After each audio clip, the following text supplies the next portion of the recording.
ముఖ్యమంత్రి చంద్రబాబుని ఎదుర్కొనే దమ్ము లేకే ప్రతిపక్ష నేత జగన్ హోదా పేరుతో డ్రామాలాడుతున్నారన్నారు ఏపీ మంత్రి దేవినేని ఉమ. రిపబ్లిక్ డే రోజున ప్రజల్ని ఇబ్బంది పెట్టొద్దని సూచించారు ఆయన.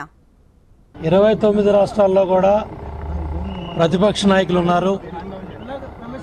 జగన్మోహన్ రెడ్డి లాంటి అసమర్థ ప్రతిపక్ష నాయకుడు ఏ రాష్ట్రంలో కూడా లేడు.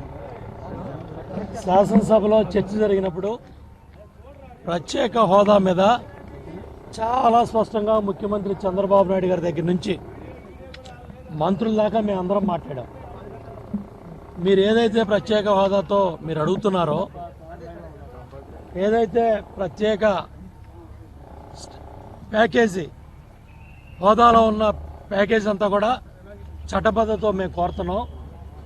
మేము అడిగేది కాకుండా మీరు ఏది చెప్తా ఉన్నారో చెప్పండి అని చెప్పి జగన్మోహన్ రెడ్డి గారిని అడిగితే సమాధానం చెప్పలేక, మాట్లాడే సత్తా లేక అసెంబ్లీలో నోరు తెరవలేని అసమర్థ ప్రతిపక్ష నాయకుడు జగన్మోహన్ రెడ్డి గారు. ఇవాళ జనవరి 26 రిపబ్లిక్ డే దేశ ప్రజలంతా కూడా ఎంతో ఆనందోత్సవాలతో కాశ్మీర్ దగ్గర నుంచి కన్యాకుమారి దాకా పెద్ద ఎత్తున ఈ రిపబ్లిక్ డే ఉత్సవాల్లో ప్రతి ఒక్కళ్ళం కూడా పాల్గొంటాం. ఆగస్టు 15 కానీ జనవరి 26 కానీ మనందరం గర్వపడే దినాలు.